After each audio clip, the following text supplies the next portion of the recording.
लाडली बेटी। रिया के पिता ने अपनी बेटी की सगाई करवाई। आकाश बड़े अच्छे घर से था तो पिता बहुत खुश हुए। आकाश और उसके माता पिता का स्वभाव बड़ा अच्छा था। पिता के सिर से एक बड़ा सा बोझ उतर गया था।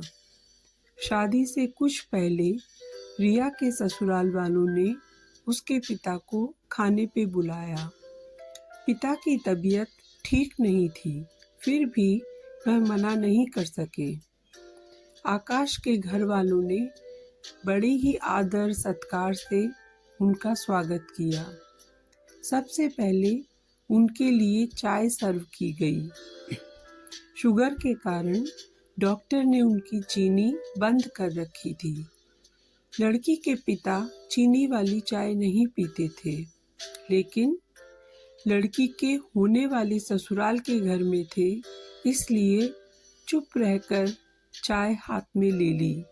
कुछ नहीं कहा, यह भी नहीं बताया कि मुझे शुगर है। चाय की पहली सिप लेते ही वो चौंक से गए।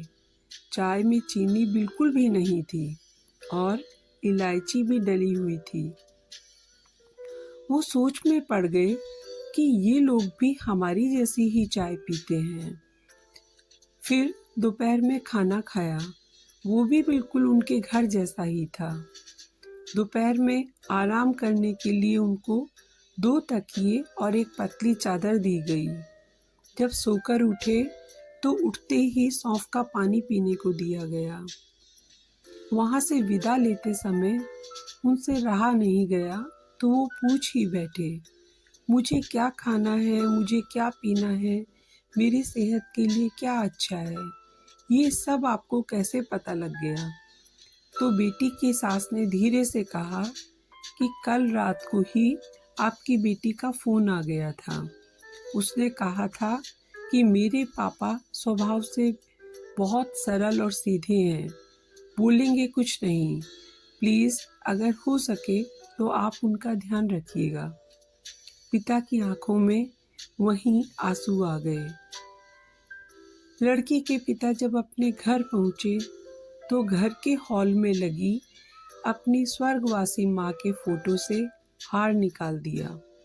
जब पत्नी ने पूछा कि आप ये क्या कर रहे हो, तो लड़की के पिता बोले, मेरा ध्यान रखने वाली मेरी माँ इस घर से कहीं नहीं गई है, बल्कि वो तो मेरी बेटी के रूप में इस घर में ही रहती है। और फिर पिता की आंखों से आंसू छलक आए और वो फफक कर रो पड़े।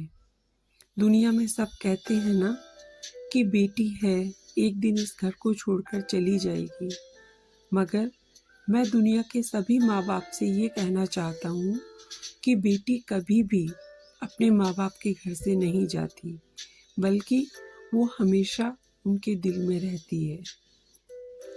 Thanks for watching.